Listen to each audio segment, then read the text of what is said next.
আসসালামু আলাইকুম ওয়া রাহমাতুল্লাহ। সম্মানিত দর্শক ও শ্রোতা, কোরআন মাজিদ রিডিং শেখা পর্বে সকলকে আন্তরিক মোবারকবাদ। দর্শক, গত পর্বে আমরা কোরআন মাজিদ সহি শুদ্ধ করে রিডিং শিখেছি সূরা আল ইমরানের 180 নম্বর আয়াত পর্যন্ত। তো আজকে আমরা এই পর্বের মাধ্যমে সূরা আল ইমরানের 180 নম্বর আয়াতের পর থেকে অর্থাৎ 181 নম্বর আয়াত থেকে কোরআন মাজিদ সহি শুদ্ধ করে রিডিং শিখব। পর্বটি সকলেই মনোযোগ সহকারে দেখবেন। চলুন শুরু করছি আজকের পর্ব। আউযু বিল্লাহি মিনাশ শাইতানির রাজীম। বিসমিল্লাহির রহমানির রহিম। لقد سمع الله قول الذين قالوا লাকদ সামিআ আল্লাহু। দর্শক, আমি আপনাদেরকে অক্ষরে অক্ষরে শব্দে শব্দে ভেঙে ভেঙে সঠিক উচ্চারণ করে বলে দিব। আপনারাও আমার সাথে সাথে ঠোঁট নাড়িয়ে বলবেন। আমার সাথে সাথে ঠোঁট নাড়িয়ে বললে অল্প দিনেই আপনাদের কোরআন মাজিদ সহি শুদ্ধ হয়ে যাবে। অল্প দিনেই আপনারা আমার মতো করে কোরআন রিডিং পড়তে পারবেন। তো বলুন আমার সাথে, লাকদ সামিআ আল্লাহু। লাকদে কদে কফ দিয়ে এই দালকে ধরবে। এই দালটা হচ্ছে কলকলার হরফ, ধাক্কা দিয়ে পড়তে হবে। লা কদে, লা কদে, কদে এমন। লা কদে সামি, সামি, লা কদে সামি, লা কদে সামি। আইন দিয়ে পরের লাইনে তাসদিদ ওলা লাম ধরবে। আইন লাম জবর আল, লাম খারা জবর ল, ল এক আলিফ টান খারা জবর। سمع الله لقد سمع الله لقد سمع الله قول قف দিয়ে ওয়াও ধরবে। কৌ কৌ লাম দিয়ে এই তাসদিদ ওলা লাম ধরবে। লাম লাম জবর লাল, কৌলাল লাম জবর লা, কৌলাল্লা, কৌলাল্লা। রি রি একালিফটান জেরের পরে ইয়া সাকিন রি। আর এই জালের উচ্চারণটা একদম নরম পাতলা করতে হবে। জিহ্বার মাথা উপরের দাঁতের মাথার সাথে লাগবে জালের উচ্চারণটা করার সময়। কৌলাল্লাযীনা, কৌলাল্লাযীনা। লাকাদ সামিআ আল্লাহু কৌলাল্লাযীনা কলু। ক এক আলিফ টান জবরের পরে খালি আলিফ। ক লু, লু এখানে 3 আলিফ টান হবে, মধ্যে মুনফাসিল। কলু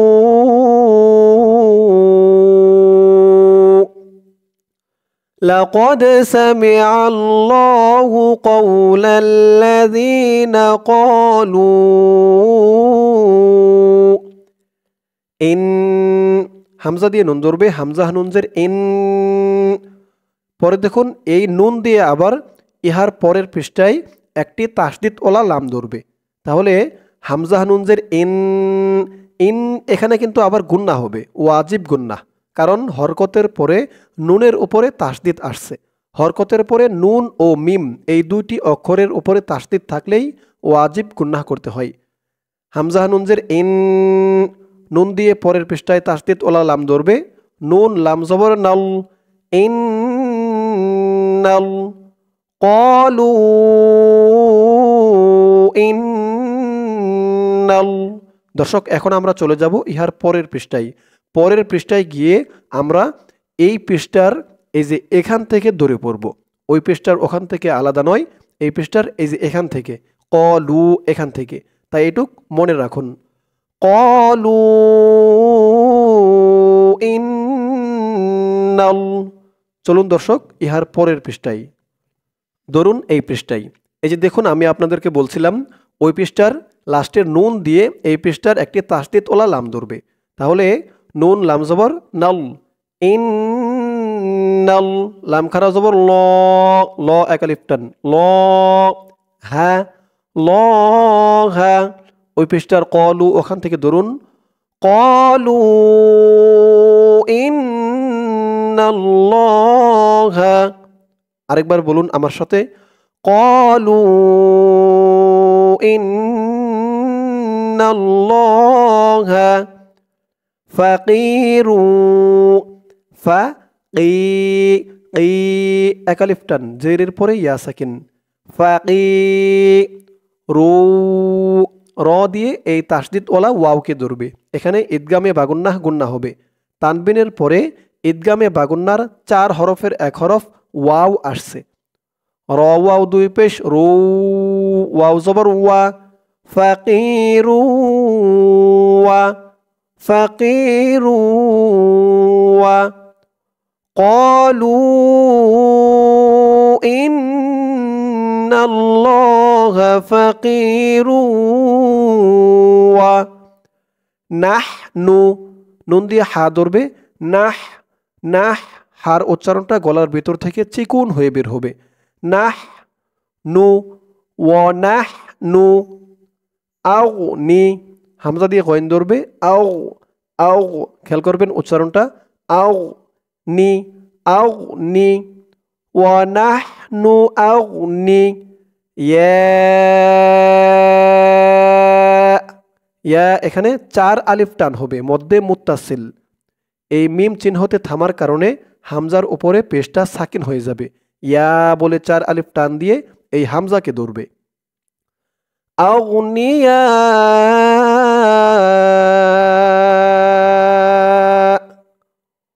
ওয়া নাহনু আগুনিয়া,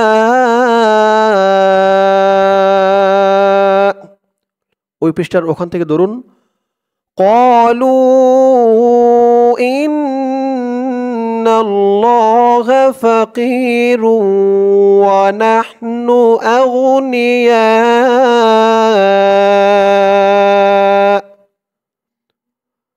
সানাকতুবু, সানাক, নুন দিয়ে কাফ ধরবে, নাক, সানাক তুবু, সানাক তুবু, সানাক তুবু, মা ক্বালু, মা এক আলিফ টান জবরের পরে খালি আলিফ, ক, এটাও এক আলিফ টান জবরের পরে খালি আলিফ, মা ক্বালু, লু এক আলিফ টান পেশের পরে ওয়াও সাকিন।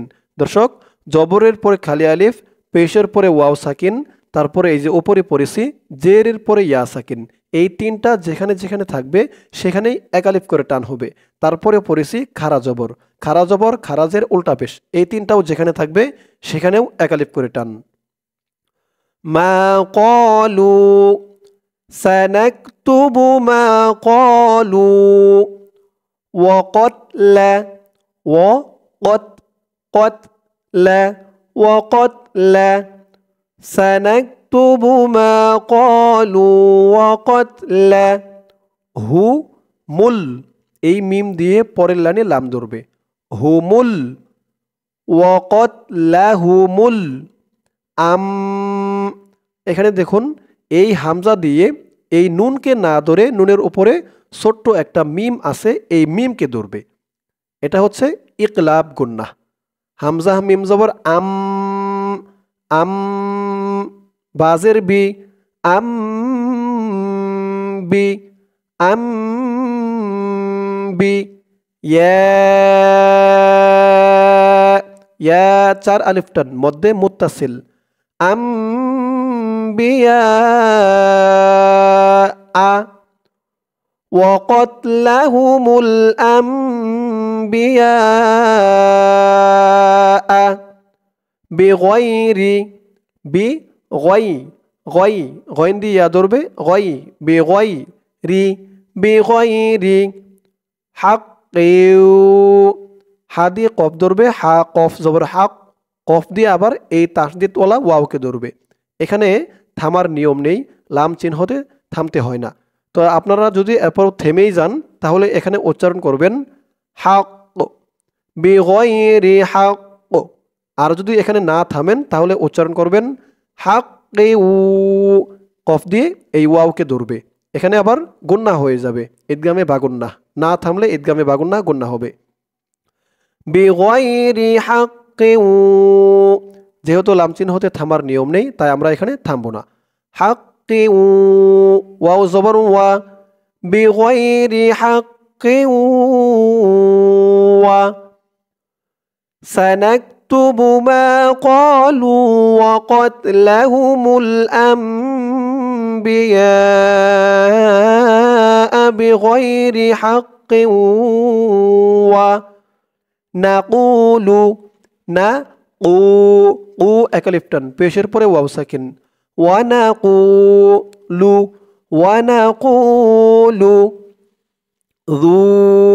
যু একালিফটান পেশের পরে ওয়াও সাকিন যু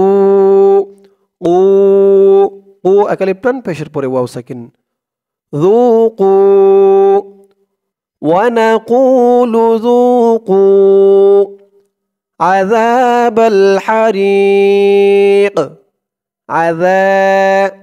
একালিফটান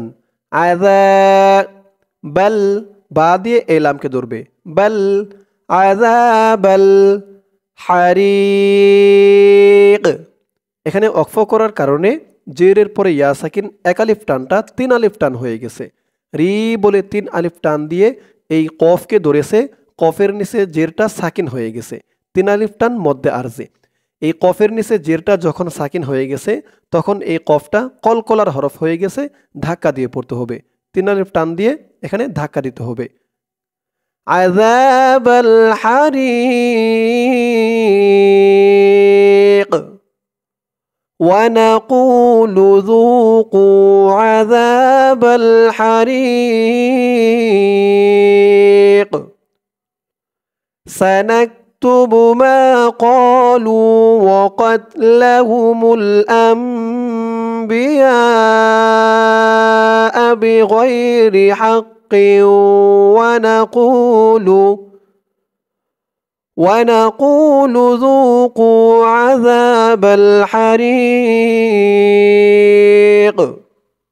পরের আয়াত ذلك ذا একালিফটান খারা জবর ذلك بما মা একালিফটান ذلك بما قدمت কফ দিয়ে দাল ধরবে কফ দাল জবর কদ দাল জবর দা কদ্দা বিমা কদ্দা মিম দিয়ে তা ধরবে মিম তা জবর মাত বিমা কদ্দামাত যালিকা বিমা কদ্দামাত আইদিকুম আই হামজা দিয়ে ইয়া ধরবে আই দি একালিফটান জেরের পরে ইয়া সাকিন আইদি কুম কাফ দিয়ে মিম ধরবে কুম কদ্দামাত আইদিকুম ذلك بما قدمت أيديكم وأن এখানে ওয়াজিব গুন্না হরকতের পরে নুনের উপরে তাসদিদ আসছে ওয়ান হামজা নুন জবর আন নুন দিয়ে আবার পরের লাইনে তাসদিদ ওলা লাম ধরবে নুন লাম জবর নাল ওয়ান নাল লাম খারা জবর ল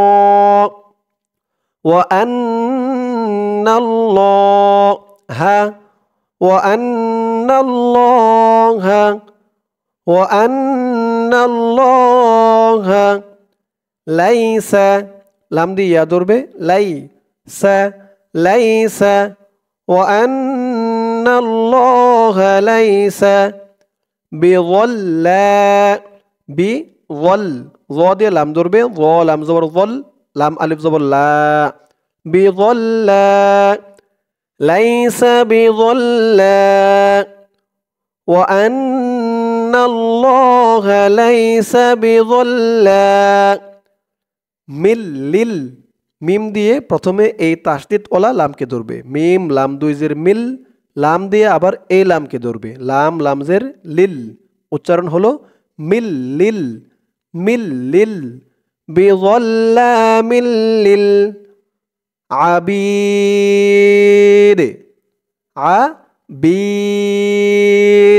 অক্ফ করার কারণে জেরের পরে ইয়া সাকিন এক আলিফ টানটা 3 আলিফ টান হয়ে গেছে বি বলে 3 আলিফ টান দিয়ে এই দালকে ধরেছে দালের নিচে জেরটা সাকিন হয়ে গেছে এই দালের নিচে জেরটা যখন সাকিন হয়ে গেছে তখন এই দালটা কলকলার হরফ হয়ে গেছে ধাক্কা দিয়ে পড়তে হবে আবিদ কলকলার পরিচয়টা আমি একটু বলে দিই কলকলার হরফ 5টি কফ ত, বা, জিম, দাল এই 5 হরফে যখন জজম থাকবে তখনই এই 5টি হরফকে একটু ধাক্কা দিয়ে পড়তে হবে। বিযল্লামিল লিল আবিদ ওয়া আন্নাল্লাহা লাইসা বিযল্লামিল লিল আবিদ। আয়াতের শুরু থেকে আমার সাথে বলুন, যালিকা বিমা কদ্দামাত আইদিকুম ওয়া আন্নাল্লাহা লাইসা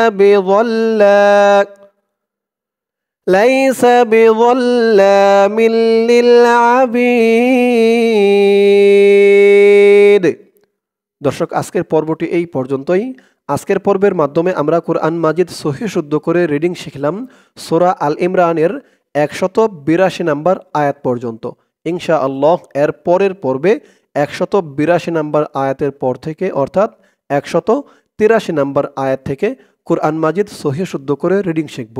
দর্শক, আজ এই পর্যন্তই। সকলেই ভালো থাকবেন। আসসালামু আলাইকুম ওয়া রাহমাতুল্লাহ।